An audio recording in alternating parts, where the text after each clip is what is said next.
pagi. Apa kabar pemirsa TVR Parlemen dimanapun Anda berada? Berjumpa lagi dalam program TVR 09 bersama saya Umum Hidayat dan juga rekan saya.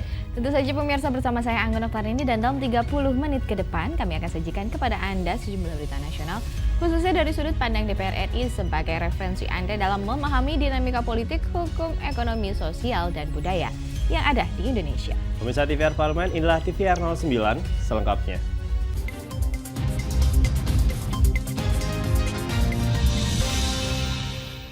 Pemirsa, kita awali pagi ini dengan berita dari Komisi 3 DPR RI yang mengapresiasi kolaborasi yang dilakukan oleh Kejaksaan, Kepolisian, serta Bawaslu dalam mengawal penyelenggaraan pemilu 2024, khususnya pada pemilu legislatif. Menjelang digelarnya pemilihan umum tahun 2024, Kejaksaan Republik Indonesia dituntut mengawal perhelatan pesta demokrasi, khususnya pada pemilihan presiden dan legislatif, untuk menghindari intervensi di masyarakat dan praktik money politik. Anggota Komisi 3 DPR RI Supriyansa mengapresiasi kolaborasi yang dilakukan Kejaksaan bersama Kepolisian serta Bawaslu yang tergabung menjadi Gakumdu atau Penegakan Hukum Terpadu. Ia meminta Gakumdu dapat mengawal penyelenggaraan pemilu 2024, khususnya pada pemilu legislatif. Menurutnya, intervensi money politik kerap terjadi di masyarakat untuk memilih salah satu calon legislatif tertentu sehingga merusak nilai pemilu dan demokrasi.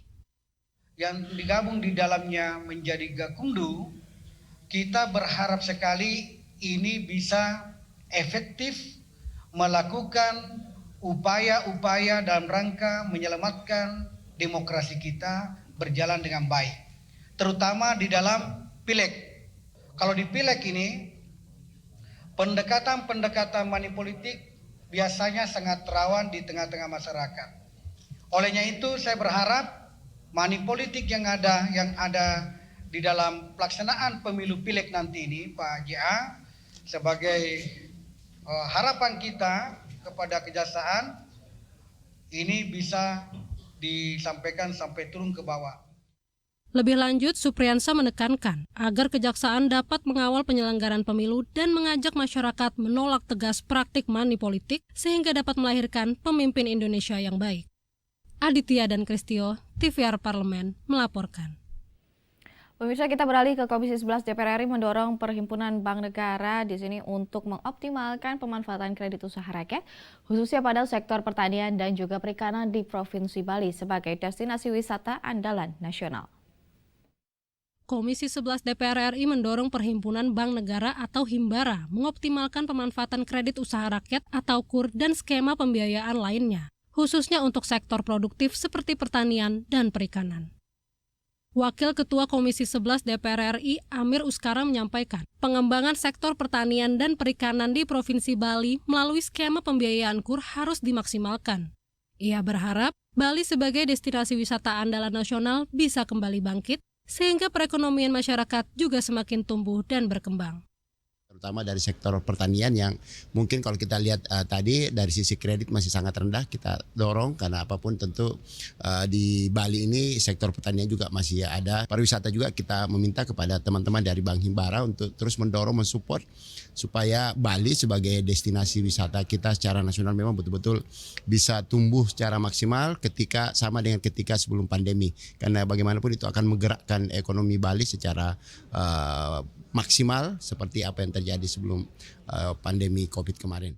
Anggota Komisi 11 DPR RI Fauzi Amro juga mendorong Bank Himbara terus melakukan pendampingan program KUR kepada masyarakat agar sektor pertanian dan perikanan dapat menjadi leading sektor penggerak roda perekonomian Bali. Kami merekomendasikan supaya bank-bank Himbara di Provinsi Bali itu bisa mengenjot sektor-sektor pertanian dan perikanan, baik dari permodalan, proses maupun pemasarannya. Mudah-mudahan pertanian dan perikanan bisa menjadi leading sektor yang ada di Provinsi Bali, tidak hanya pariwisata dan UMKM, tapi juga pertanian dan perikanan ini bisa mendominasi. Muhammad Samsul Fajri, TVR Parlemen, melaporkan. BKSAP DPR RI menagih komitmen negara-negara maju untuk merealisasikan pendanaan mitigasi dan juga adaptasi bagi negara-negara berkembang guna mencapai kemajuan yang signifikan dalam upaya menanggulangi dampak perubahan iklim. Informasi selengkapnya akan kami hadirkan usai jeda berikut ini bersama kami di TVR 09.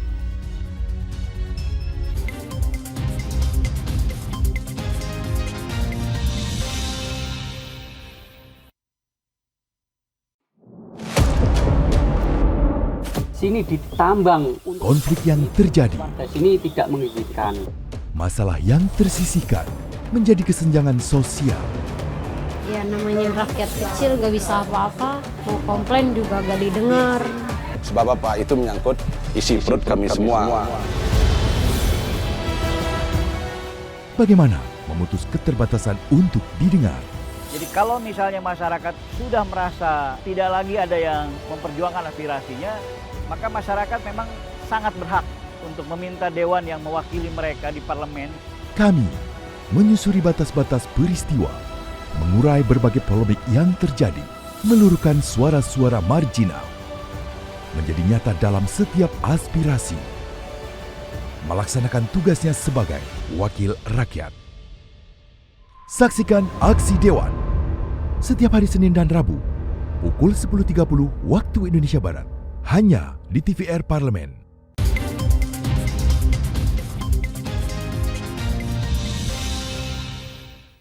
Kembali bersama kami di TVR 09. Wakil Ketua BKSAP DPR RI mengkritik komitmen negara-negara maju yang dinilai lambat merealisasikan pendanaan bagi negara-negara berkembang untuk aksi perubahan iklim yang sudah dijanjikan di tahun 2020 lalu. BKSAP DPR RI menagih komitmen negara-negara maju untuk merealisasikan pendanaan mitigasi dan adaptasi sebesar 100 miliar US dollar per tahun bagi negara-negara berkembang, guna mencapai kemajuan yang signifikan dalam upaya menanggulangi dampak perubahan iklim. Ditemui usai mengikuti konferensi perubahan iklim PBB atau COP28 di Dubai, Uni Emirat Arab, Wakil Ketua BKSAP DPR RI Putu Supatmarudana mengkritik komitmen negara-negara maju yang lambat dalam merealisasikan pendanaan bagi negara-negara berkembang untuk aksi perubahan iklim yang dijanjikan di tahun 2020 lalu. Kita ketahui tidak semua negara memiliki resources. Kita juga ingin berkomitmen agar developed countries yang sudah memiliki komitmen, keinginan, sudah berjanji untuk memberikan climate fund yang nilainya setiap tahunnya 100 miliar US dollar. Tentu mereka kita ingin untuk tetap memberikan komitmen dan dukungan. Kita sudah terlambat minimal 2 tahun dari komitmen itu. Dan tahun ini sudah mulai komitmen itu dipenuhi, tapi masih cukup banyak dan cukup besar kebutuhan dana. Dihitung itu minimal lebih dari 200 miliar US dollar setahun untuk mitigasi climate change. Untuk negara-negara yang least developed dan juga developing countries yang seharusnya di backup penuh, didukung penuh oleh developed country atau negara-negara maju. Putu berharap COP28 dapat mencerminkan kebutuhan pendanaan iklim yang belum terpenuhi di negara-negara berkembang dengan mengutamakan proses mengurangi emisi gas rumah kaca yang berasal dari pembakaran bahan bakar fosil. Rifki Makdudi, TVR Parlemen, melaporkan. Selanjutnya pemirsa, jelang Natal dan Tahun Baru Indonesia berkiraan akan menghadapi cuaca ekstrim yang berpotensi menyebarkan banjir, dan juga untuk itu diperlukan antisipasi lewat koordinasi antar kementerian dan juga lembaga dalam memitigasi bencana. Natal dan Tahun Baru, Indonesia diperkirakan akan menghadapi cuaca ekstrim yang berpotensi menyebabkan banjir. Untuk itu, Komisi 5 DPR RI menilai perlu adanya koordinasi antara kementerian dan lembaga dalam memitigasi bencana. Wakil Ketua Komisi 5 DPR RI Andi Iwan Darmawan Aras menyebut Kementerian PUPR harus sigap mengantisipasi cuaca ekstrim saat musim hujan maupun kemarau panjang. Caranya dengan menyiapkan infrastruktur yang tepat untuk membendung derasnya aliran air saat musim hujan tiba, di mana bendungan air hujan itu juga bermanfaat sebagai cadangan air ketika musim kemarau tiba. Olehnya itu kami meminta kepada Kementerian PUPR juga melakukan mitigasi terhadap bencana kekeringan ini, bukan hanya banjirnya saja.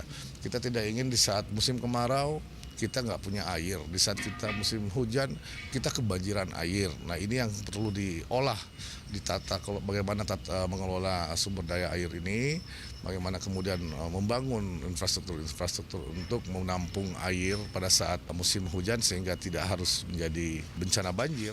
Berkaitan dengan antisipasi bencana banjir, anggota Komisi 5 DPR RI Anwar Hafid menekankan pemerintah harus meningkatkan kewaspadaan. Tadi saya garis bawahi bahwa yang pertama yang harus diantisipasi adalah kondisi iklim yang sangat ekstrim yang bisa saja terjadi setiap saat. Nah itu harus menjadi perhatian dari sisi keselamatan penumpang kita, kemudian dari sisi kelancaran, terutama banjir. Tapi di beberapa daerah khususnya di Sulawesi Selatan kalau saya melihat daerah-daerah titik banjir itu sudah diantisipasi beberapa tahun yang lalu. Seperti di Maros misalnya, saya lihat tanggul sudah dipersiapkan sehingga mudah-mudahan tidak akan seperti yang lalu-lalu. Dari Sulawesi Selatan, Koko Inugroho, TVR Parlemen melaporkan. Kita beralih ke berita selanjutnya pemirsa. Komisi 3 DPR RI menilai wilayah Jawa Timur lebih kondusif jelang pemilu 2024 jika dibandingkan dengan pemilu sebelumnya. Namun meski begitu, kepolisian daerah Jawa Timur diminta untuk tetap siaga dalam menjaga jalannya proses pemilu 2024. Komisi 3 DPR RI menilai jelang pemilu 2024, kondisi wilayah Jawa Timur lebih kondusif jika dibandingkan dengan pemilu sebelumnya. Meski begitu, kepolisian daerah Jawa Timur diminta untuk tetap siaga dalam menjaga jalannya proses pemilu 2024. Ditemui saat kunjungan kerja masa reses ke Mapolda Jawa Timur, anggota Komisi 3 DPR RI Wihadi Wiyanto menyatakan tingkat kerawanan pemilu di Jawa Timur mengalami penurunan. Hal itu ditunjukkan dengan indeks potensi kerawanan yang menurun dari status sangat rawan dengan nilai 81,14 di bulan Januari 2023, kemudian berubah menjadi status rawan dengan nilai 65,16 pada Agustus 2023. Namun, Polda Jawa Timur tetap diminta siaga untuk mengawal pemilu guna menumbuhkan rasa aman pada masyarakat, sehingga partisipasi masyarakat dalam menyalurkan hak pilihnya dapat maksimal. Langkah-langkah yang dilakukan oleh Polda Jatim sudah baik, dan saya kira kita akan dukung terus Polda Jatim untuk memberikan rasa aman kepada semua masyarakat dalam melakukan pemilu, dan juga kita memberikan pemilu ini berjalan aman, jurdil, dan semuanya tidak ada satu keraguan dalam nanti pelaksanaan pemilu itu. Terkait pengamanan tempat pemungutan suara saat pemilu, anggota Komisi 3 DPR RI Jaki Uli meminta kepolisian untuk menugaskan personel yang berpengalaman dan berintegritas, sehingga tugas pengamanan berjalan secara profesional, netral, dan tidak dapat diintervensi. Tapi yang perlu kita mesti mempersiapkan SDM dan baik. Contoh, perlu kita menempatkan polisi yang sudah berpengalaman bergabung dengan polisi yang lebih muda untuk pelaksanaan tempat pengamanan di TPS, sehingga mereka tidak bisa diperdaya atau diperalat oleh orang-orang politik yang berada di sekitar TPS itu, supaya dia netral. Dari Surabaya, Jawa Timur, Rangga Wijaya, TVR Parlemen melaporkan. Saat ini tahapan pelaksanaan pemilu sedang dijalankan dan semua partai politik peserta pemilu melakukan persiapan untuk mendapatkan suara rakyat. DPR RI secara umum tetap dapat menuntaskan berbagai fungsi pengawasan, anggaran, dan legislasi dalam rangka melaksanakan tugas konstitusional.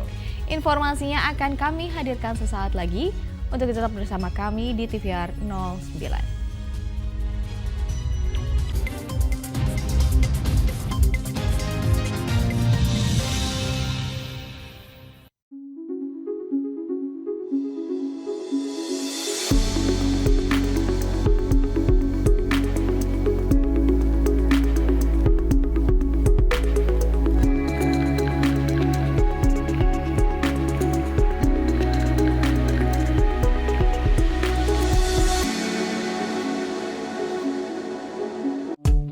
DPR RI memiliki fungsi diplomasi dalam menjalankan politik luar negeri sesuai dengan pasal 116 Undang-Undang MD3. Kontribusi aktif BKSAP DPR RI memainkan peranan penting dalam memenangkan persaingan global melalui IPU, IPA, IPPF, IPA, dan PUIK.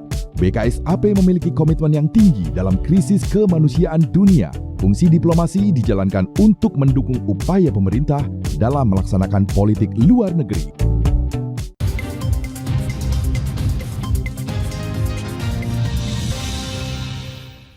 Kembali bersama kami di TVR 09. Dalam pelaksanaan fungsi legislasi pada masa persidangan 2 DPR RI bersama pemerintah telah menyelesaikan 2 rancangan undang-undang menjadi undang-undang dan juga 10 rancangan undang-undang dalam pembahasan tingkat 1. Salah satu rancangan undang-undang yang sangat strategis dan telah dirampungkan adalah revisi undang-undang tentang informasi transaksi elektronik. Selanjutnya dalam masa persidangan 3 telah disepakati juga 3 rancangan undang-undang menjadi usul inisiatif DPR RI, yaitu RUU tentang pemilihan gubernur, bupati, dan wali kota, RUU tentang Provinsi Daerah Khusus Jakarta, dan juga RUU tentang Kejaksaan Republik Indonesia. Reses kali ini bersama dengan pelaksanaan kampanye pemilu 2024, dan untuk itu Ketua DPR RI mengajak seluruh anggotanya mewujudkan demokrasi yang mencerdaskan kehidupan bangsa dan juga tetap menjaga persatuan dan kesatuan demi pelaksanaan pemilu yang riang gembira juga cerdas. Untuk mengetahui informasi selengkapnya pemirsa, mari kita simak laporan mendalam yang telah dihimpun oleh tim redaksi TVR Parlemen dalam segmen editorial Parlemen berikut ini.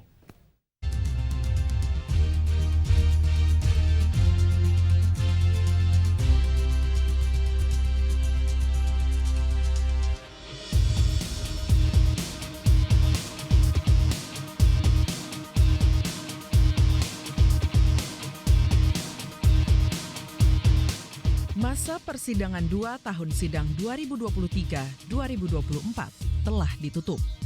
Meski saat ini tahapan pelaksanaan pemilu sedang dijalankan dan semua partai politik peserta pemilu melakukan persiapan untuk mendapatkan suara rakyat, DPR RI secara umum tetap dapat menuntaskan berbagai fungsi pengawasan, anggaran, dan legislasi dalam rangka melaksanakan tugas konstitusional.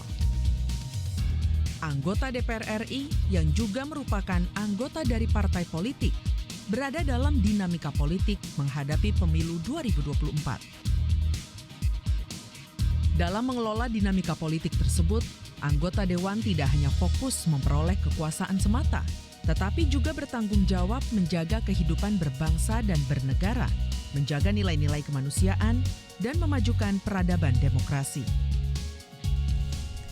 Menjadi harapan kita semua, walaupun berada dalam tahun politik, kita tetap dapat mengelola tugas dan fungsi konstitusional DPR RI berjalan dengan baik untuk mewujudkan amanat rakyat, mensejahterakan rakyat, dan menjaga kepentingan bangsa dan negara. Menjadi tugas dan tanggung jawab kita bersama untuk mengawal pemilu sesuai amanat konstitusi, yaitu bahwa pemilihan umum dilaksanakan secara langsung, umum, bebas, rahasia, jujur, dan adil setiap 5 tahun sekali. Dalam pelaksanaan fungsi legislasi pada masa persidangan ini, DPR RI bersama dengan pemerintah telah menyelesaikan 2 rancangan undang-undang menjadi undang-undang dan 10 rancangan undang-undang dalam pembahasan tingkat 1. Salah satu rancangan undang-undang yang sangat strategis dan telah dirampungkan adalah revisi Undang-Undang tentang Informasi Transaksi Elektronik. Dunia digital yang terus berkembang mendorong DPR RI bersama pemerintah untuk mengatur perlindungan anak di ruang digital. Perbaikan atas pasal-pasal yang berpotensi mengancam kebebasan berpendapat dan pasal yang dianggap multitafsir juga dilakukan sesuai dengan perkembangan hukum dan kebutuhan masyarakat. Ada sesuatu yang ditakutkan terjadi dengan mereka. Nah, ternyata kalau kita cermati salah satu sumber ketakutan itu adalah adanya Undang-Undang ITE yang lama, di mana di situ ada pasal tentang pencemaran nama baik utamanya, sehingga orang takut digugat dan kemudian ditahan berdasar Undang-Undang ITE. Artinya gini, jadi apa yang disebut dengan pencemaran nama baik, batasannya apa saja? Nah, itu yang penting. Nah, di situ ada dalam penjelasan sangat jelas, sangat clear. Jadi tidak lagi orang multitafsir, baik penegak hukum maupun masyarakat.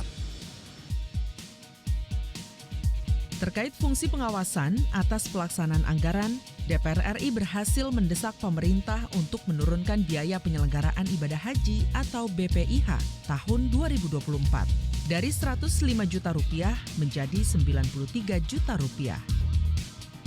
Untuk selanjutnya, DPR RI akan memperjuangkan komposisi subsidi biaya haji dari dana abadi agar tidak memberatkan masyarakat yang akan melaksanakan ibadah haji. Selain itu, DPR RI juga telah menyukseskan penyelenggaraan pertemuan Ketua Parlemen Negara Mikta yang terdiri dari Meksiko, Indonesia, Korea Selatan, Turki, dan Australia. Sidang dengan tema penguatan multilateral dan menyambut tantangan antar generasi telah memberi kesempatan kepada Indonesia sebagai tuan rumah untuk meningkatkan peluang dan kerjasama konkret antar negara anggota Mikta. Reses kali ini bersamaan dengan pelaksanaan kampanye pemilu 2024. Untuk itu, Ketua DPR RI mengajak seluruh anggota untuk mewujudkan demokrasi yang mencerdaskan kehidupan bangsa dan tetap menjaga persatuan dan kesatuan demi pelaksanaan pemilu yang riang gembira dan cerdas.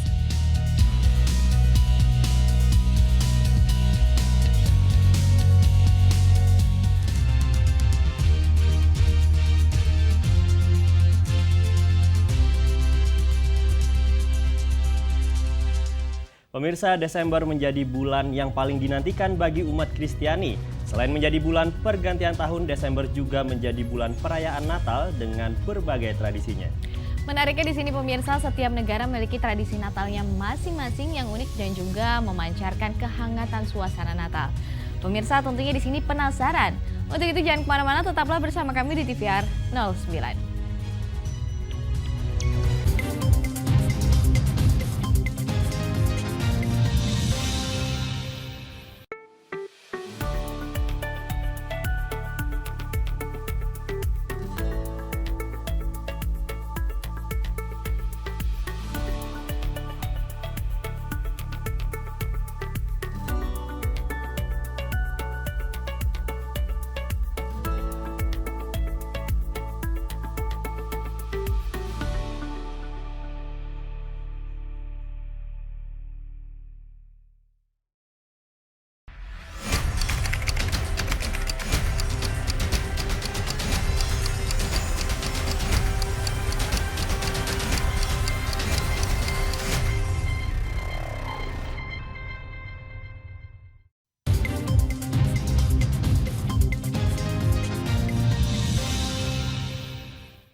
Kembali bersama kami di TVR 09.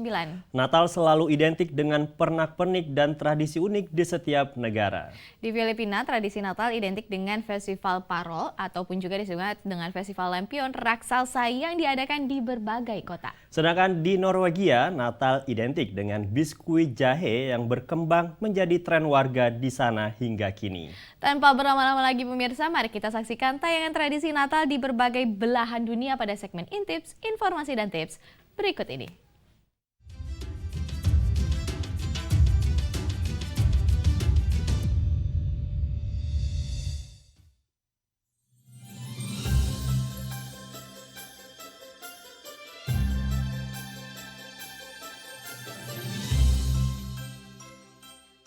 Desember tiba. Mendengar kata Desember, tentu yang terbesit di benak kita salah satunya adalah Natal. Ya, apa sih yang pemirsa tunggu-tunggu di momen Natal? Berlibur, berkumpul bersama keluarga, atau tradisi bertukar kado Natal nih? Ternyata tiap daerah memiliki cara uniknya masing-masing loh pemirsa ketika merayakan Natal. Yuk kita lihat gimana negara-negara di berbagai belahan dunia merayakan Natal. Jólapokkaflot. Di Islandia ada tradisi Jólapokkaflot atau disebut banjir buku saat Natal. Masyarakat di Islandia biasa menikmati momen Natal dengan membaca buku-buku. Ketika bertukar kado Natal, mereka juga biasa menghadiahkan buku-buku. Selain itu, Natal di Islandia dirayakan selama 13 hari. Setiap malam Natal, anak-anak di Islandia dikunjungi oleh 13 Jolets. Sama seperti cerita Sinterklas, konon Jolets akan memberikan hadiah kepada anak-anak yang dianggap berperilaku baik. Menyantap Kentucky Fried Chicken. Di Jepang, Natal bukan hari libur nasional, tetapi warganya tetap merayakan Natal dengan tradisi yang unik. Saat Natal, keluarga-keluarga di Jepang akan mengunjungi Kentucky Fried Chicken untuk makan ayam goreng. Tradisi ini disebut Kurisumasu Niwa Kentucky. Warga Jepang rela antri berjam-jam, bahkan memesan dari berbulan-bulan sebelumnya. Membuat biskuit jahe. Di Norwegia sudah menjadi tradisi untuk membuat biskuit jahe atau gingerbread ketika memasuki masa Natal. Tradisi ini berkembang hingga menjadi tren. Masyarakat di Norwegia membuat kota biskuit jahe yang menarik disebut pepperkakebyen. Bahkan kota biskuit jahe di Bergen, Norwegia pernah menjadi yang terbesar di dunia. Parol atau Festival Lampion Raksasa. Parol adalah lentera tradisional yang menjadi simbol khas Natal di Filipina. Desain parol sebenarnya bervariasi, tapi bentuk salbat atau bintang 8 sudut adalah yang paling umum. Sekarang parol semakin modern dengan desain dan teknologi terkini. Festival Parol menjadi festival lampion raksasa yang diadakan di berbagai kota di Filipina saat Natal. Itu dia beberapa tradisi merayakan Natal di berbagai belahan dunia. Beragam dan unik ya. Kalau di daerah pemirsa, gimana nih tradisi perayaan Natalnya?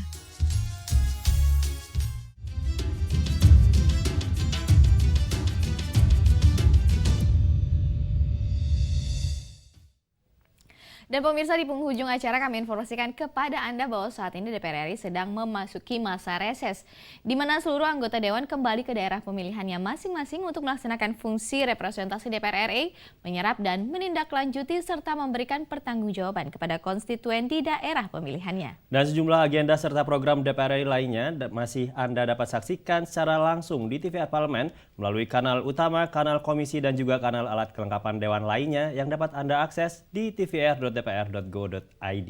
Pemirsa TVR Parlemen, demikianlah TVR 09 edisi pagi hari ini. Segenap kru TVR Parlemen yang bertugas pun mengucapkan terima kasih telah menyaksikan TVR 09 pagi hari ini. Saya Anggun Oktarini dan juga rekan saya Umum Hidayat. Sampai jumpa di TVR 09 esok hari. TVR Parlemen, Referensi Indonesia.